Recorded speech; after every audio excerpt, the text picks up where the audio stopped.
শালুক সিদ্ধান্ত নিল ওই হাড়দিকাকে ও আশা বলে ডাকবে না, হাড়দিকাও বলবে না, ও তাকে ফাড়দিকা বলে ডাকবে। রাতে খাওয়ার সময় শালুক বসলো না প্রথম বেঁচে। শালুকদের বাড়িতে মা, চাচি, ফুফু, দাদি এরা সবাই পরের বেঁচে বসে। শালুকের ওই ফাড়দিকাকে সহ্য হচ্ছে না কিছুতেই। খেতে বসে আদনান বের করা আদিক্ষেতা দেখলে শালুকের ইচ্ছে করে কাচের গ্লাস ছুঁড়ে ফাড়দিকার মাথা ফাটিয়ে দিতে। তবে একটা নাটক দেখার লোভ ও শালুক সামলাতে পারল না। নয়না আপার সামনে আদনান ভাই কিভাবে ফারদিকাকে যত্ন করে খাওয়ায় তা দেখার ইচ্ছা। শালুক স্টাডি রুম থেকে একটা চেয়ার টেনে নিয়ে ফ্রিজের পাশে বসলো।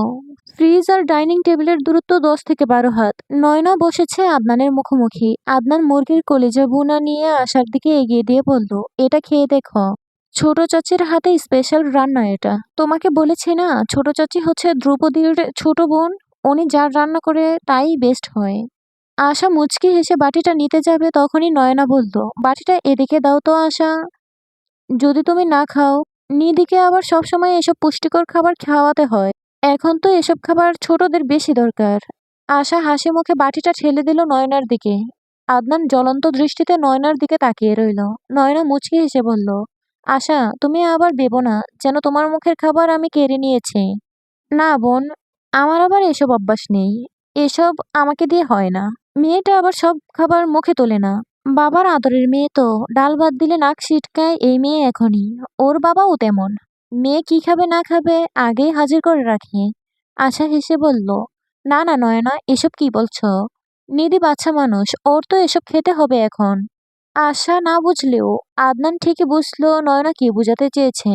আশা যদি বুঝতো নয়না তাকে মিন করে কথাটা বলেছে, আদনানকে আশা কেড়ে নিয়েছে, তবে আদনানের কপালে শনি ছিল। নয়না বাড়িতে যতক্ষণ আছে আদনানকে সতর্ক থাকতে হবে। কোনোভাবেই যেন নয়না আশার সাথে আলাদাভাবে কথা বলতে না পারে। বহু চেষ্টায় আদনান এই বড় মাছকে বড়শিতে গেঁথেছে। এই নয়না শালুকের মতো চুনোপুটি নয়, রাঘব বোয়াল। চোখ মুখ শক্ত করে আদনান নয়নার দিকে তাকিয়ে রইল। দূর থেকে তার দিকে তাকিয়ে রইল শালুক। নয়নার কথাতে শালুক খুশি হলেও বুকের ভেতরে জ্বলুনি কমছে না। ইচ্ছে করছে আদনান ভাইকে শক্ত করে জড়িয়ে ধরে বলতে, আমাকে এভাবে ঠকালে কেন আদনান ভাই? আমি তো তোমার বউ হবার স্বপ্ন দু চোখে ভরে দেখেছিলাম। আমার কি দোষ ছিল? প্রথম ব্যাচের খাবার শেষ হওয়ার পর মহিলারা খেতে বসলো। শালুকের ততক্ষণে খিদে মরে গেছে। বুক ভর্তি যন্ত্রণায় শালুককে দুমড়ে মুচড়ে দিচ্ছে। হাসনা এবার আর শালুককে আলাদা খেতে দিলেন না, নিজের পাশে বসিয়ে দিলেন। এক পাশে শান্ত আর অন্য পাশে শালুককে নিয়ে হাসনা খেতে বসলেন। শান্ত শালুকের ছোট ভাই, 9 বছর বয়স। ডান পা আর ডান হাতে ওর কিছুটা সমস্যা আছে। ডান পা বাম পায়ের চাইতে খাটো হওয়ায় সমান তালে হাঁটতে পারে না। ডান হাতে খেতে পারে না। গুছিয়ে কথা বলতে পারে না, সহজে কিছু বুঝাতে পারে না। অথচ দু চোখ ভর্তি মায়া তার। চেহারা দেখলে মনে হয় যেন দেব শিশু। শালুকের সবচেয়ে বেশি মায়া তার এই ছোট ভাইয়ের জন্য। হাসনা এক লোকমা শালুকের মুখে দিচ্ছে, এক লোকমা শান্তর মুখে দিচ্ছে। নিজে খাচ্ছেন না। খাওয়াতে খাওয়াতে শালুকের মেজো চাচি ফরিদাকে জিজ্ঞেস করলেন, ধ্রুবকে কল দিয়েছ আপা? ফরিদা চোখ নিচু করে বলল, আমার কল কি ও কখনো রিসিভ করে আপা? আপনি দিয়ে দেখেন। এই জগৎ সংসারে আপনি ছাড়া অন্য কাউকে তো ও মান্য করে না। ধ্রুব ভাইয়ের কথা শুনে শালুকের চোখ মুখ শুকিয়ে গেল। কাশি লেগে গেল। হাসনা মেয়েকে পানি খাইয়ে দিয়ে বললেন, মানুষ হবি না তুই আর। হাতে পায়ে বড় হয়েছিস শুধু, মাথায় বুদ্ধি হয়নি। হাসনার কথার মধ্যেই শাপলা ফোন নিয়ে ছুটে এসে বলল, মা, ধ্রুব ভাই কল দিয়েছে। হাসনা বেগমের চোখ মুখ 100 ওয়ার্ডের বাল্বের মতো জ্বলজ্বল করে উঠল। কল রিসিভ করে বললেন, হ্যাঁ বাবু, বল কেমন আছিস? তোর কথাই বলছিলাম তোর মায়ের সাথে। 1000 বছর বাঁচবি তুই। ও পাশ থেকে গম্ভীর গলায় ধ্রুব বলল, আমি ভালো আছি চাচি, তোমরা সবাই কেমন আছো? আমরাও ভালো আছি বাবা। জানিস তো আজ সকালেই তোর ভাই এসেছে। খোকা আর ওর হবু বউ এসেছে আমেরিকা থেকে। বাসায় সবাই আছে, শুধু তুই নাই। আমিও আগামীকাল আসছি চাচি। ক্যাম্পাসে দুই রাজনৈতিক দলের মধ্যে বিরাট ঝামেলা লেগেছে, মারামারি ভাঙ্গাভাঙ্গি চলছে হরদম। বিশ্ববিদ্যালয়ে অনির্দিষ্টকালের জন্য বন্ধ। এমনকি হলও বন্ধ করে দিয়েছে। এবার আর না এসে পারছি না বাসায়, রাতের ট্রেনেই উঠছি, সকাল সকাল বাড়ি পৌঁছে যাব। হাসনা বেগম আনন্দিত গলায় বললেন, এরকম ঝামেলা যেন তোর ক্যাম্পাসে সব সময় হয় বাবু। তাহলে অন্তত আমরা তোকে চোখে দেখার সুযোগ পাবো। খোকা বিদেশে ছিল, তাও ওকে রোজ ভিডিও কলে দেখতাম। অথচ তুই দেশে থেকেও আজ 2 বছর তোকে দেখি না। তোর চেহারা প্রায় ভুলতে বসেছি। এই বাড়িতে সবাই আদনানকে খোকা বলে ডাকে আর ধ্রুবকে বাবু বলে ডাকে। এবার আসলে একটা ছবি বাছাই করে তোমার বেডরুমে লাগিয়ে দিয়ে যাব। প্রতিদিন ছবিটা দেখলে আর ভুলবে না। স্পিকার অন থাকায় সবাই খিলখিল করে হাসতে লাগলো ধ্রুবর কথা শুনে। ধ্রুব কল কেটে দিল। ফরিদা বেগম কাচুমাচু হয়ে বললেন, আপা ধ্রুবর রাগ কি এখনো কমেনি? আমার ভীষণ খারাপ লাগে আপা। আমি কি দোষ করেছি? আমি তো জানতাম না ধ্রুবর বাবা মায়ের ব্যাপারে কোনো কিছু। মাঝখান থেকে ফেঁসে গেলাম আমি। তাছাড়া তখনও অল্প বয়স ছিল, সংসার বুঝতাম না। হাসনা বেগম আশ্বাস দিয়ে বললেন, ভেবো না আপা, সব ঠিক হয়ে যাবে। শালুকের হাত পা কাঁপতে লাগলো থরথর করে। আদনান ভাই তো ফেলটুস পর্যন্ত সীমাবদ্ধ থাকে, এই বান্দা তো তার এক কাঠি উপরে। শালুক মনে মনে বলল, মরার উপর খাড়া গা বুঝে একেই বলে আল্লাহ। হাসনা বেগম মতির মাকে ডেকে বললেন, ধ্রুবর ঘর সবগুলো গুছিয়ে ফেলতে হবে রাতের মধ্যেই।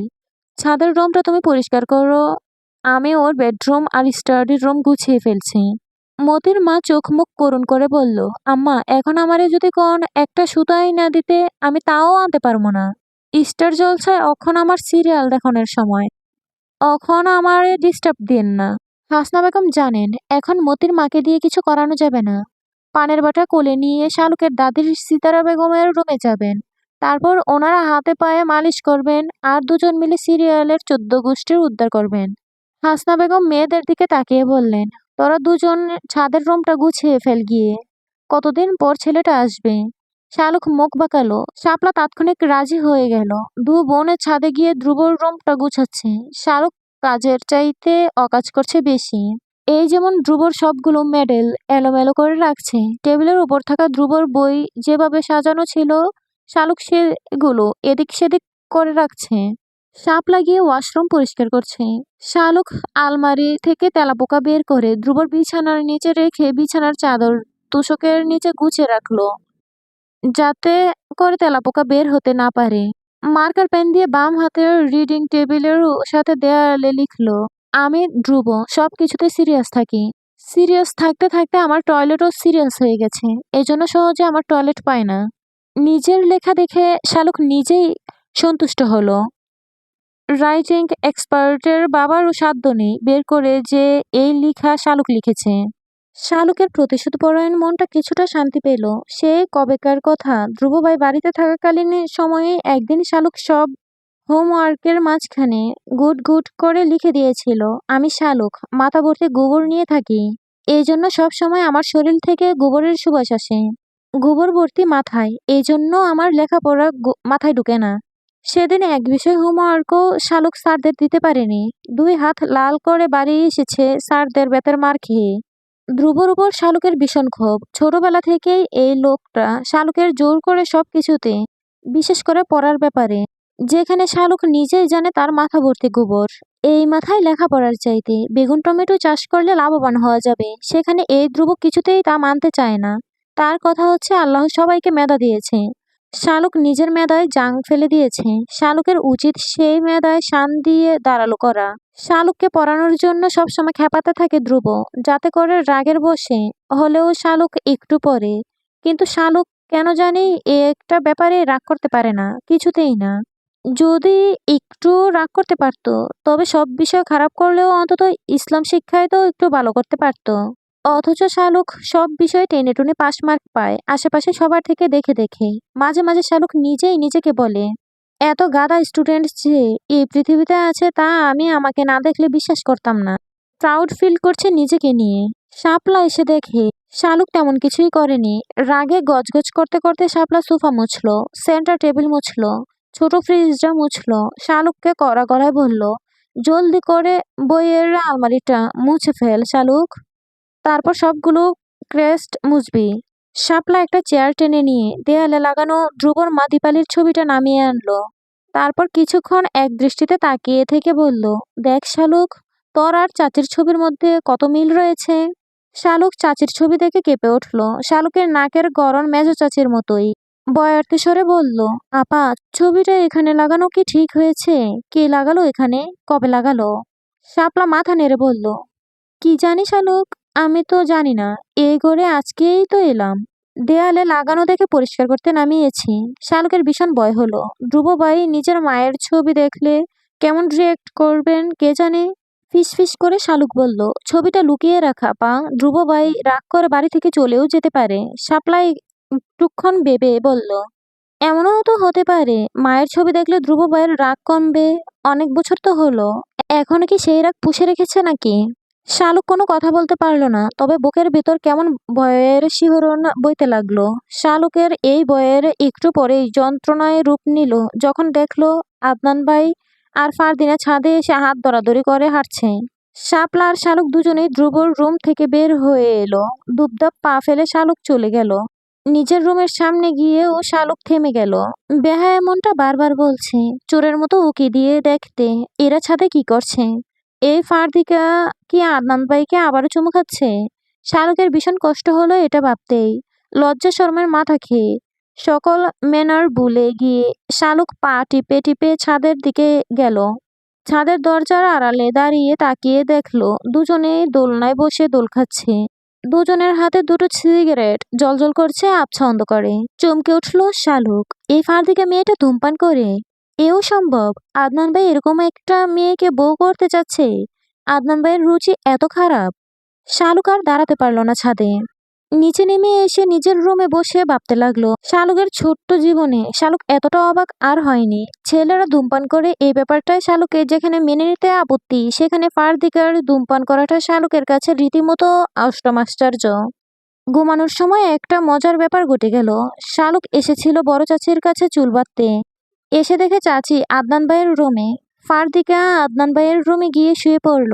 আদনানের মা আদিবা বেগম বোনঝিকে ফিসফিস করে বললেন, এটা বাংলাদেশ আশা, এখানকার কালচার অন্যরকম।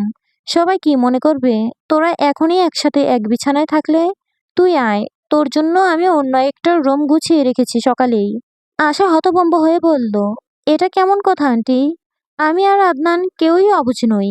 আমেরিকাতেও আমরা প্রায় সময় এক বেডে থাকতাম, তখন তো কোনো প্রবলেম হতো না। এখানে কিসের প্রবলেম আন্টি? আদনান মায়ের সামনে লজ্জা পেল কিছুটা। তারপর আশাকে নানা বাজুং বুজুং বুঝিয়ে বলল, please Asha, try to understand babe. Asha কিছুক্ষণ চুপ থেকে বলল, ওকে ফাইন, তবে আমি একা ঘুমাতে পারবো না, আমি শালুকের সাথে ঘুমাবো। আদনান চমকে উঠল শোনে। শালুক নয়না কেউই নিরাপদ নয়।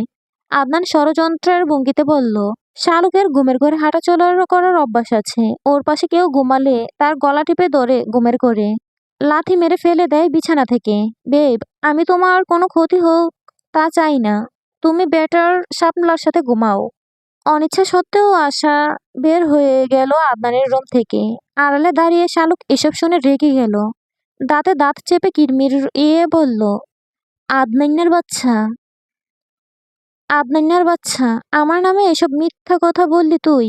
মনে রাখিস, এসব কিছু একদিন আমি বাস্তবায়ন করব, তোর আর তোর ফারদিকার উপরে। যদি না করি তবে আমি ফেলটুস শালুক না। এই দোতলার ফ্লোরের উপর দাঁড়িয়ে শপথ নিলাম, কসম এই দোতলার। যদি না করি তবে এই দোতলা ভূমিকম্পে ভেঙে যাবে।